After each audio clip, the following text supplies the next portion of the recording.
have you all here today for the second anniversary celebration of this Wisdom Institute facility.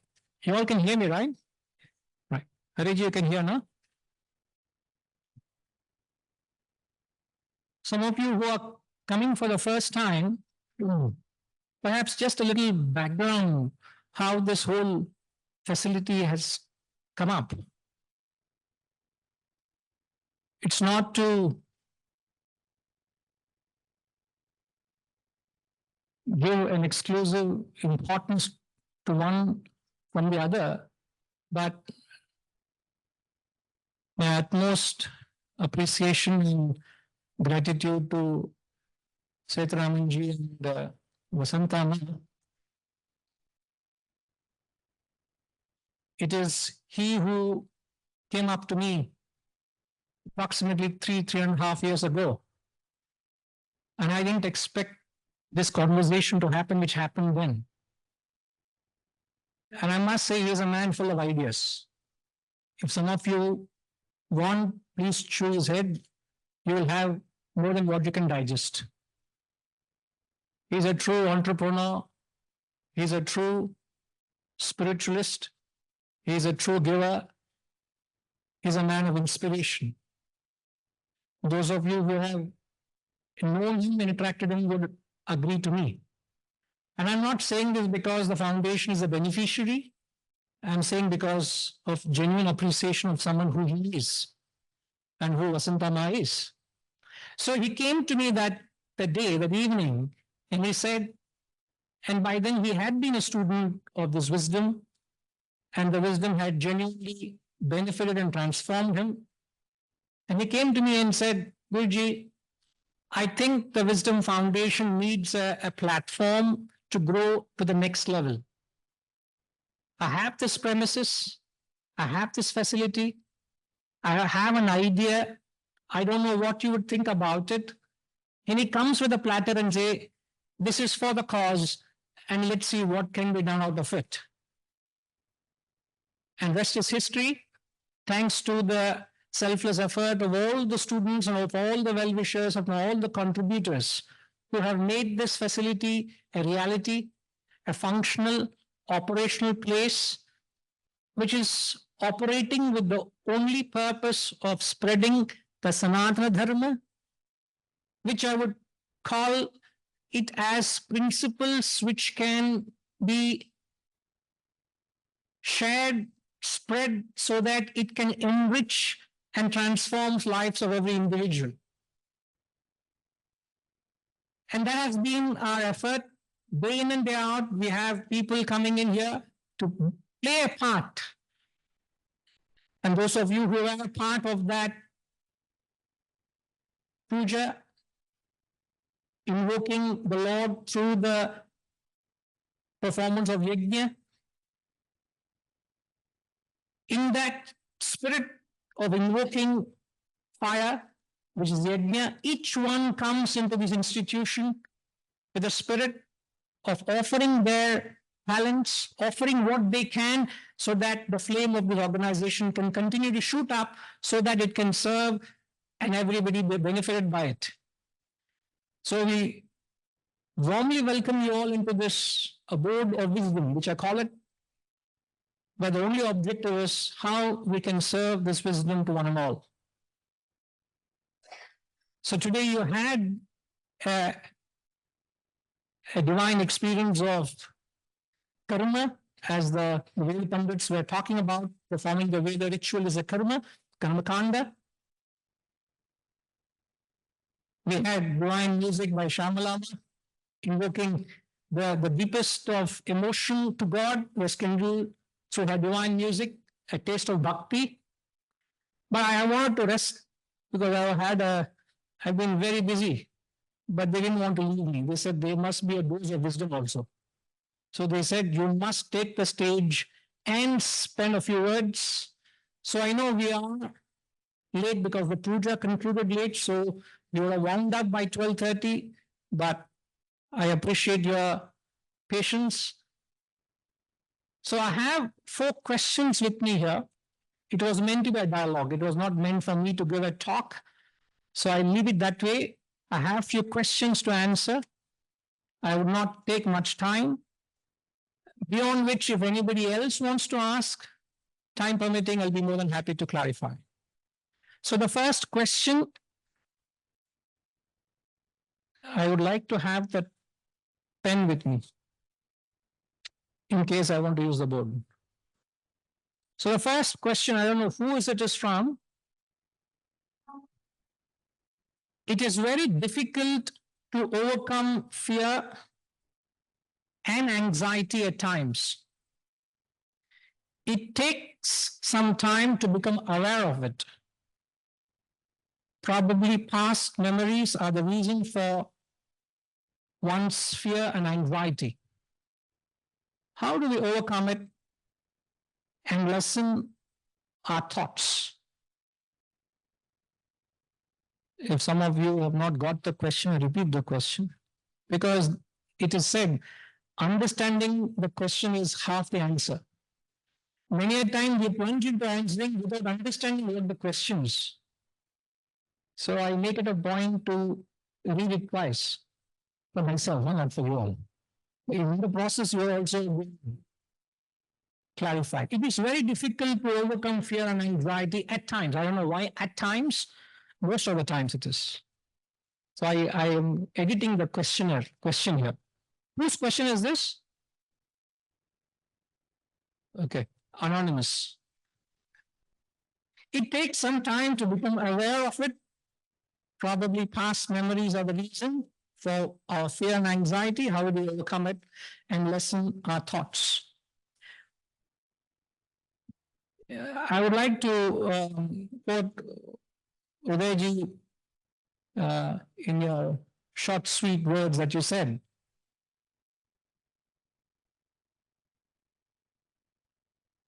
If we were to have the divine opportunity of God appearing, what would we ask God? He said, if I can sleep peacefully tonight, that's what I would ask for, isn't it? It is the topmost of all our wants. It supersedes everything that we want in life. Now, why is it one can't sleep? I must say, of my experience, I remember, I will not quote that person, sir. He is still one of the top businessmen in the country. He's based out of Hyderabad. He lives in Jubilee Hills. When I started lecturing in 1995, when I started lecturing in Hyderabad, I came back from the ashram and started lecturing here. He attended the public discourses and he came to know that there's somebody based in Hyderabad teaching. And he said to me and said, sir, I can't come to your public classes because of security issues. I don't know what that meant. Then he said, but I want you to come to my house and teach me. My immediate answer was, I'm not a pujari or a pandit to come door to door and teach. My guru said, never do that. You uphold the knowledge, let people come and seek it from you. You don't be called by people, don't let them throw their weight around you. And this guy's a big shot. Said, sir, my guru told me I was very young. I was just 21 when I started lecturing. 20 odd, you know. So I just repeated what my guru said. My guru said, don't go to door to door. I said, I understand what your guru told you, but I have a problem. I said, what is your problem? I can't come in public, you know, it becomes a safety issue for me. But I would want to seriously learn. I'll call my family, just not the private session for me. I'll call my family and friends and my near people. I want to teach me. And he somehow convinced me, said, I will send you a vehicle, pick you up, get you dropped, which was nothing for him. And I used to do that for 3-4 years until I left the country. And why I'm referring to all this context is, Udayji, he said, I have everything with me, but sleep. I am not able to sleep, he says. And something told me this knowledge will give him the ability to find that peace of mind where he could sleep without anything bothering him. And believe me or not, he was my spokesperson. In the next 4 to 6 months thereafter, he went about telling everybody, Vedanta has taught me how to sleep. Guruji has given me the secret how to find sleep, and he couldn't sleep with sleeping pills. He couldn't sleep with sleeping pills. And he went about saying, now I'm able to sleep peacefully.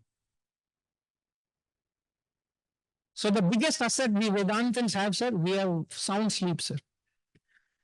Our wealth is we have profound sleep with us. If you have any doubt, ask the family. Because I'm the most boring person in my family. Especially if my daughter comes and says, you are the most boring fellow. Because my day starts by 4 a.m. That's how it's been for 3 decades. I get up at 4 o'clock in the morning, which means I need to get to bed by 8:30. So I'm in the bed by 8ish. And by the time before they realize I'm in my own world.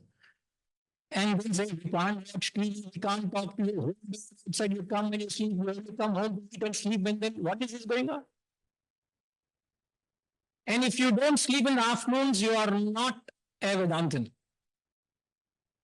One other qualification of Vedantin is you must sleep in the afternoons. And that's not being like a Kumbhakarna. Don't worry of Kumbhakarna, sleep. I remember my grandmother, Amama, my grandmother, whenever she used to visit our place, as I said, if you heard in the brief intro, my spiritual journey started when I was 16. And then from there, I never did anything else but this. And whenever she used to come and visit our place, she used to see me sleeping in the afternoon, young boy sleeping in the afternoon. And my father used to come, he used to work in Hindustan Aeronautics. He used to come sometimes in the midday in his two-wheeler, right from Balanagar. He used to come home and used to go back, and I will be sleeping, and my father is running around. She used to tell me, hey, what is wrong with this fellow? Young fellow. And he's sleeping like a useless fellow in the afternoons. So I assure you, I don't know the wisdom, but certainly get sleep. I don't know how much wisdom I can give you, but I assure you will find sound sleep. Now, jokes apart, why is it one can't sleep? The problem, the question is how to overcome fear and anxiety. See, fear and anxiety are an expression of an immature mind or a mind which is doing tandava on your head. In effect, you are not able to get your mind under control. In effect, your mind doesn't listen to you. So you are dancing to the tunes of the mind, which is the case in most cases. A great thinker said, your primary business in life is your mind, will remain to be your mind. And please don't say never mind. It is your primary business. You must learn to take care of what your mind does. And the mind can do a lot of mischief, which the mind is doing today, is because there is no governing faculty. If there is no governing faculty, your mind will be up to its mischief. So what is it that you need to do to the mind? What do you need to do? You just need to observe it. Now, all of you have been observing. Those of you who are coming for the first time to this facility, or those who have come here before, you've been observing how things are going on, the flow for the day. And you would have noticed some shortcomings, didn't you? You have noticed some hiccups. You have noticed something not in its place. Why did you notice it? How could you notice it? Because you are an observer, aren't you? Isn't it? You walk in as a visitor. You're not involved in the happenings. You just come and start seeing things that's happening, and you see things may be going right, things may not be going right. But the fact that you notice it because you are observing. And some of us who are in the thick and thin of things may not be noticing it. Why? We are caught up in it. I'm just giving an example. So are you so caught up in your life, not knowing what's going on with your life, not being able to give a solution to your life because there's nothing that is observing your life. There's nothing that's observing your mind. So if we can inject another aspect which can actually observe your mind, everything gets set right. And what is it that observes and gives a direction to your mind is, what is it that observes the mind? What is it that should observe the mind?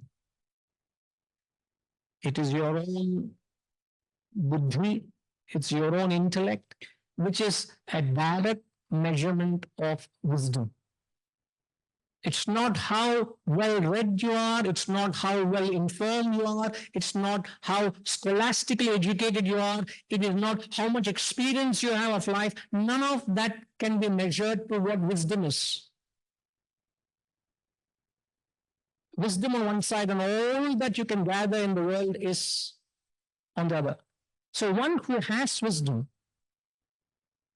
it will reflect in his ability to police, measure, in effect, control the mind. And when you are not able to do so, you become victims of fear and anxiety. And many a time, when you analyze fear, which we fail to do so, fear is only, what's that one word for fear? Whenever you analyze fear, fear is usually, anybody? Insecurity. Scary. Don't scare me now. What is fear? Anxiety. You're not reading the line of my thought. Completely out of thought, out of focus. What is fear? No, what? No, that's why I said you're all answering the question without understanding the question. Can you repeat the question?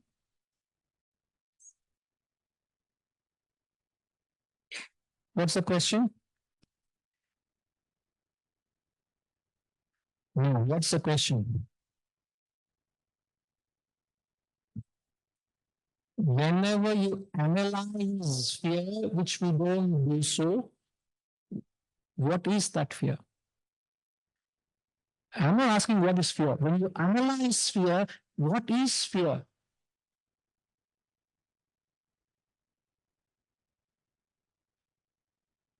Uncertainty is fear. Misguided thoughts, misdirected thoughts. Sorry? It's all a play of the mind, I think. It's all emotions. But when you analyze fear, what do you come to an understanding? That fear is dash. Fear is mitta. It is imaginary. There is no truth in it. You are giving reality to something which there is no truth in. If that happens, then how? Is it going to happen? No guarantee. Is there a certainty? Don't know. Then why are you thinking of it? So the fear is imaginary. So you are self-inflicting yourself through imaginary problems which doesn't exist. Mind creates stories, it's imagination. And you live in an imaginary world which is not the reality.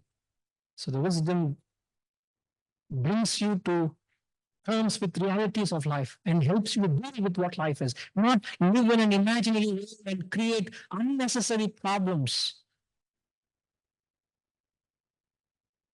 I don't know what the question was. I hope that answers. Second question. Why is the present younger generation not inclined towards religion or spirituality?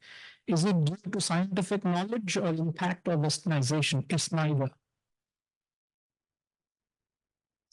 The problem with this knowledge not attracting the young mass is because the way religion and spirituality are as a whole being projected, or what is the imagined perception of spirituality and religion from their perspective. So what do they gather? what we are doing is just insignificant speck in the total effort. We are nothing. So we must understand we are, however big you are, its effort is very still little. But what is it we are trying to do is rather undo the damage which is done. The damage which is done is today spirituality from their perspective is only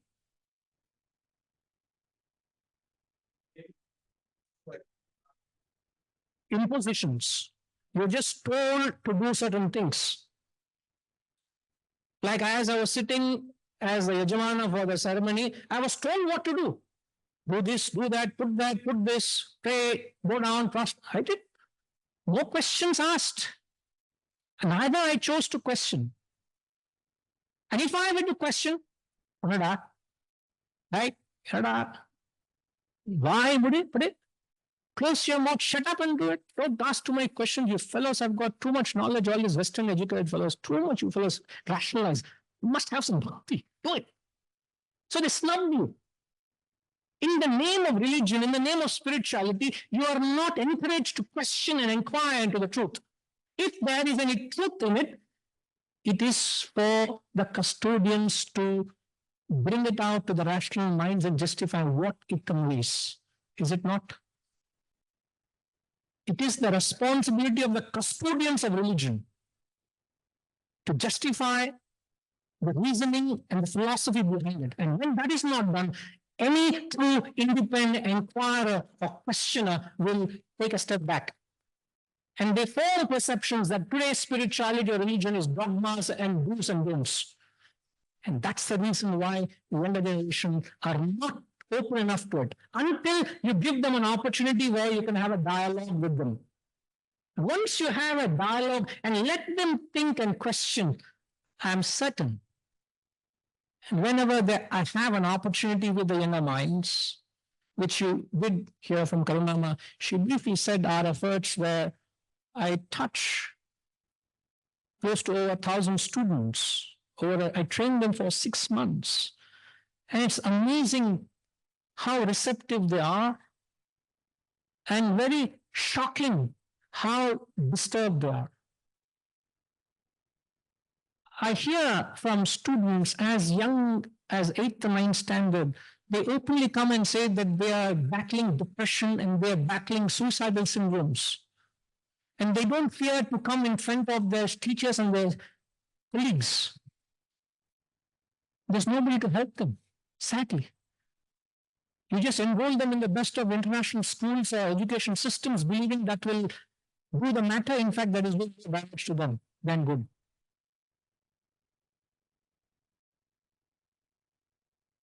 So it is not the problem with the youngsters, it's the problem with the way we reach out to them. And if we speak the language they understand, I'm certain beyond doubt that they will receive it. Yes, Hariji? Is there a mic? Just a minute, sir. Pass on the mic, please. No, why is there no mic? We have a mic. We've invested in a mic, sir. What do you mean no mic? I know what we own. Oh, what the foundation owns. No, I don't own anything. It's not mine.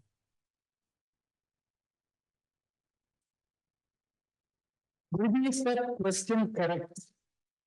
That in the present generation, the youngsters are less spiritual than the others.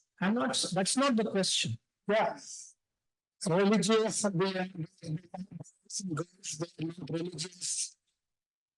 That was the question that I means they're not inclined towards spirituality or religion in general. But I feel from my experience, the present younger generation is much more spiritual and religious than the elders. If you go to a temple, I go very often to my temple.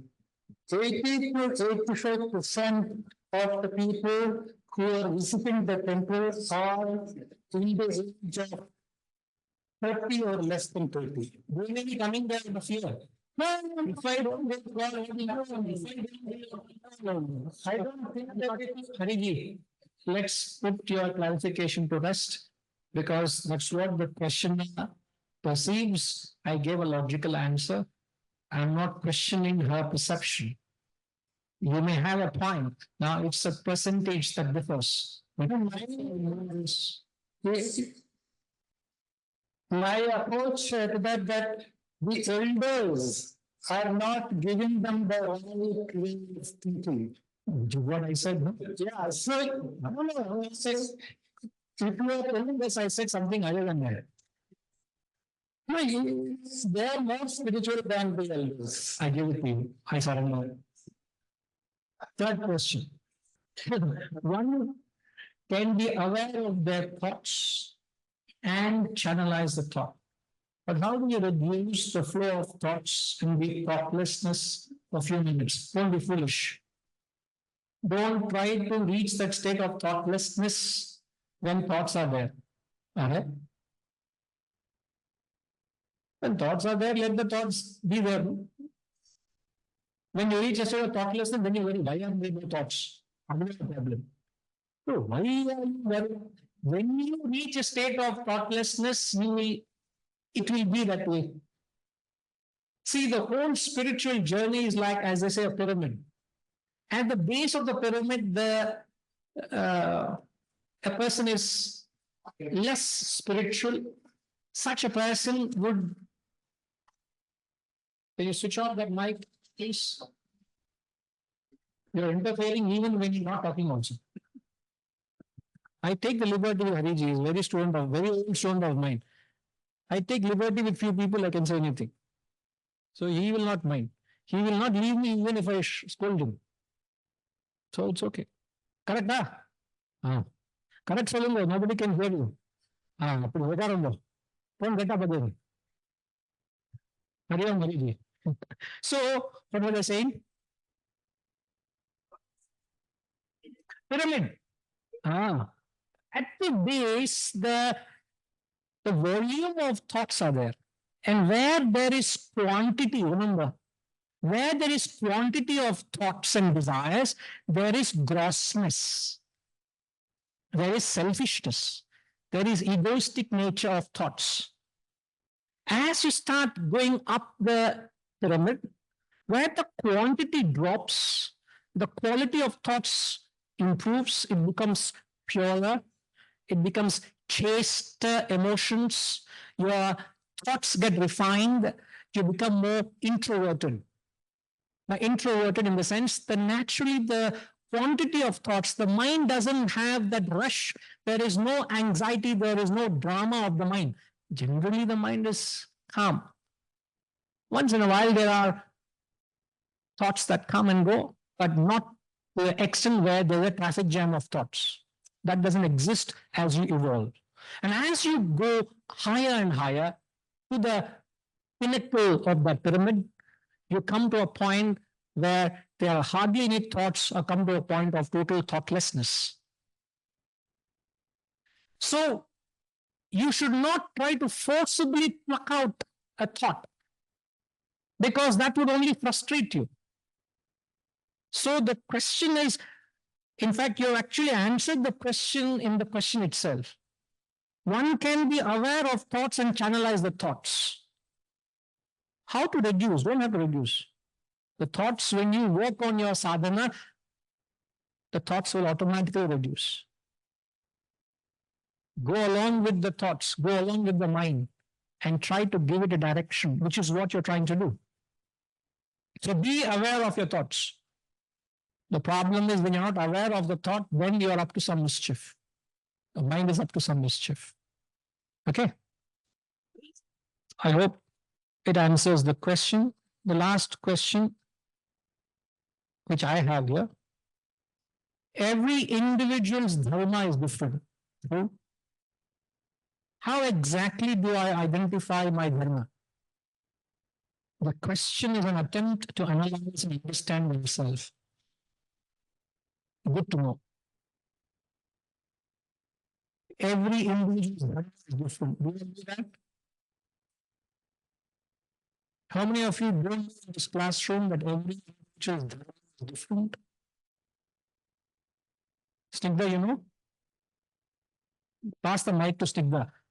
next 2 minutes she will will all enlighten us. Come on, Snigdha. Come on. I openly asked who don't know, raise hand. She confidently didn't raise her hand. And she gets caught. Correct, Pawan? Huh? She look, I know that arrogant, that kind of authoritative look she had. Huh? Suddenly that humility comes in from somewhere. How I don't know. Correct, Azhar. I told you to please raise hand. She didn't raise hand. So, தெரியுமா sir? Telsa meko. Every individual's dharma is different. You know what that means? I'll pass the mic to him. No, I'm not testing, sir. Don't worry, I'm testing.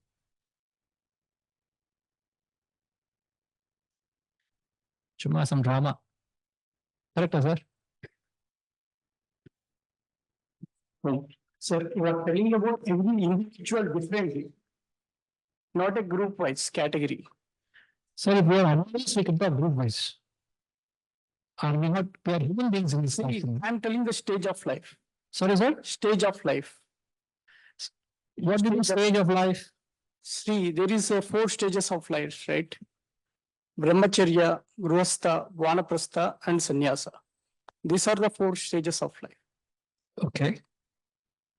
But how is that different to individual dharma? See, individual dharma means if an employee goes to the office, his dharma is different. Correct. And a student goes to school, his dharma is different. Perfect. Both are not comparable, right?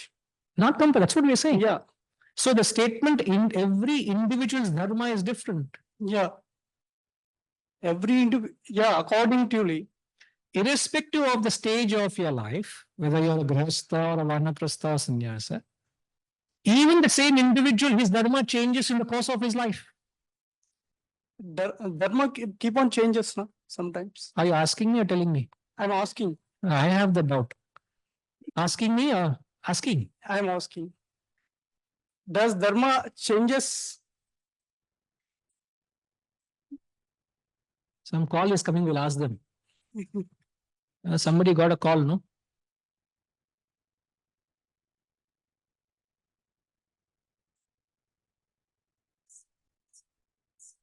See, dharma in any context is one's own nature. One's own true nature? See, absolute true nature is the self. Yeah. The self in you, That is changeless. the self in me is the same. That is changeless. The changeless and the same. Yeah. It's not the question of even changing or changeless. Is it the same? It's the same. Yes. The core of your dharma, the core of my dharma, irrespective of religion or what social status you come from, whether you are an aboriginal or whether you are a sannyasi, doesn't matter. The dharma essential nature is the same. But when we talk of dharma here, and how do I identify my dharma, here refers to one's own vasanas. As you said, a professional will go to carrying out his profession. A student would go to a college or university to pursue his education. And why are they doing what they are doing is because of their own inner nature, which is known as vasanas. And everybody is born with a particular nature, with a particular vasanas. But I was born with this vasana for philosophy, for Vedanta. I discovered it at a young age. Imagine I have not discovered. What would have happened? I would be doing something other than my nature.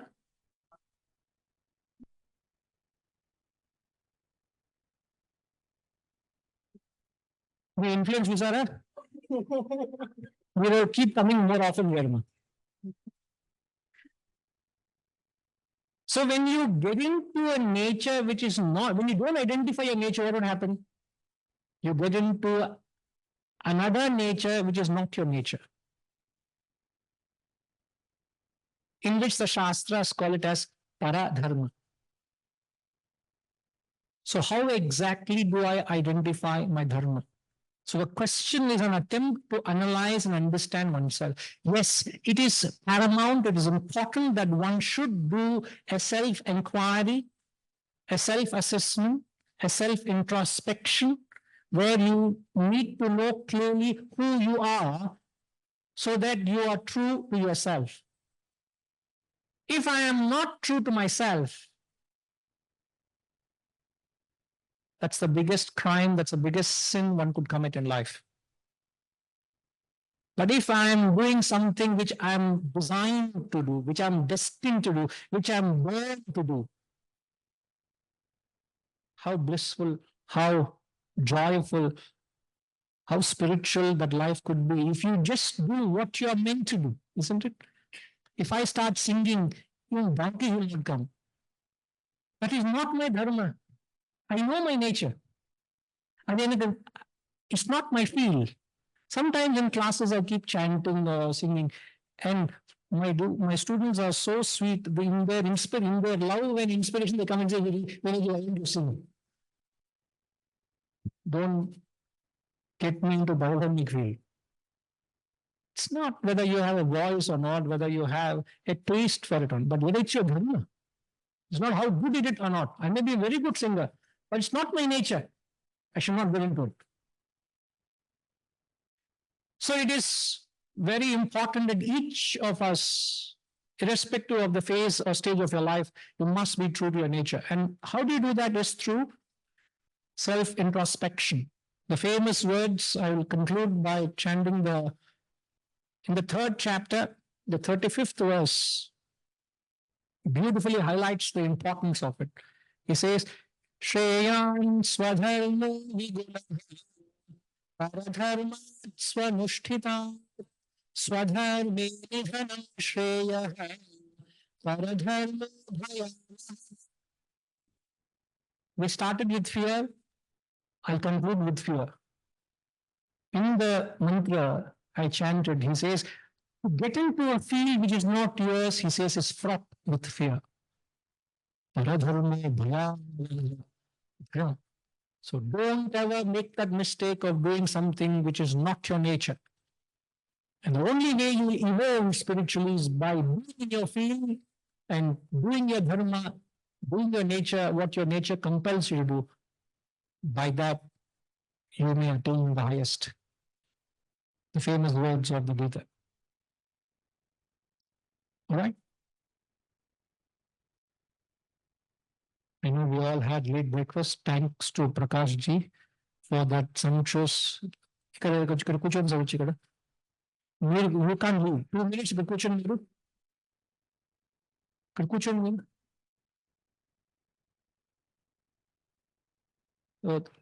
to Prakash Garu.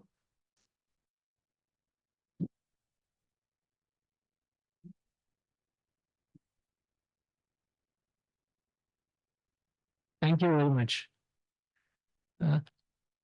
We are touched by your generosity and your kind gesture. Only thing is, after eating the food, we want more of it. It was lovely breakfast, isn't it?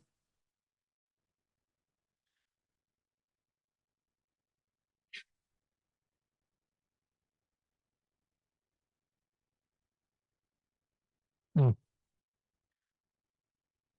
So why I was saying is, even though we had there was sufficient food, no? Plenty. With plenty, you would have gone for unmentionable servings. You would have gone for a few servings. In spite of that, it's one. I know rat may be running here and there. So I really thank each of you to have made this occasion, the celebration of the Wisdom Foundation, truly a memorable one. And I really appreciate everyone who played a part in whatever way to make this such a holistic experience. And our doors, our hearts are open. So always welcome into the Wisdom fold, into the Wisdom family, to Wisdom Foundation. Okay. So we'll conclude with the for the prayer. Om Namidam Om Namidam Om Om Namudachyate Om Nasya Om Namadaya Om Nameva Shishyate Om Shanti Shanti Shanti Hari Shri Gurubhyo Hari